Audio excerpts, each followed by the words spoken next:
വിളയുന്ന നെല്ലിന്റെ സമൃദ്ധിയാൽ കുട്ടൻ കുത്തിയ നാടിന് കുട്ടനാട് എന്ന പേര് ചാർത്തപ്പെട്ടു. കുട്ടനാട്ടിൽ ഏറെ സുന്ദരിയായി തിളങ്ങി നിൽക്കുന്ന ഒരു ഗ്രാമമാണ് കൈനകരി. നദികളാലും തടാകങ്ങളാലും കുളങ്ങളാലും മറ്റ് ജലാശയങ്ങളാലും അന്നമൂട്ടുന്ന നെല്ലറകളാലും ചുറ്റപ്പെട്ട കേരളത്തിലെ ഒരു ചെറിയ സ്വർഗം.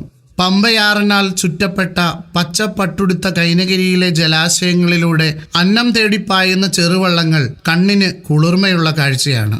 പമ്പയുടെ തീരത്ത് ഹരിതാഭയ്ക്കിടയിൽ തലയുയർത്തി നിൽക്കുന്ന ഭവനങ്ങൾ, പച്ചവർണ്ണ ചായങ്ങൾക്കിടയിലൂടെ യാത്രയ്ക്കായി ഒരുക്കിയ ചെറുപാതകൾ, നെൽപ്പാടങ്ങൾക്കിടയിൽ ചെറുചായങ്ങൾ പോലെ തലയുയർത്തി നിൽക്കുന്ന വീടുകൾ. ആലപ്പുഴ കൈനകരിയിലെ ഹൗസ് ബോട്ട് ടെർമിനൽ വിനോദസഞ്ചാരികളുടെ ഇഷ്ടകേന്ദ്രങ്ങളിൽ ഒന്നാണ്. ആലപ്പുഴ ചങ്ങനാശ്ശേരി റോഡിലെ കൈനകരി ജംഗ്ഷനിൽ നിന്നും 6 കിലോമീറ്റർ ഉള്ളിലേക്ക് സഞ്ചരിച്ചാൽ ഇവിടെ എത്താം. കേരവൃക്ഷങ്ങൾക്കിടയിലൂടെ ഇളം കാറ്റേറ്റ് സഞ്ചരിക്കാൻ ചെറുപാലങ്ങളും, കായൽ കാറ്റേറ്റ് നാട്ടുവർത്തമാനം പറഞ്ഞിരിക്കാൻ മനോഹരമായ ബോട്ട് കാത്തിരിപ്പ് കേന്ദ്രങ്ങളും.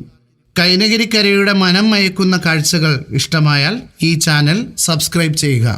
അതിനു തൊട്ടടുത്തുള്ള ബെല്ലൈക്കൺ കൂടി എനേബിൾ ചെയ്താൽ ഞങ്ങളിടുന്ന വ്യത്യസ്തമായ വീഡിയോസ് നിങ്ങൾക്ക് നോട്ടിഫിക്കേഷനായി ലഭിക്കുന്നതാണ്.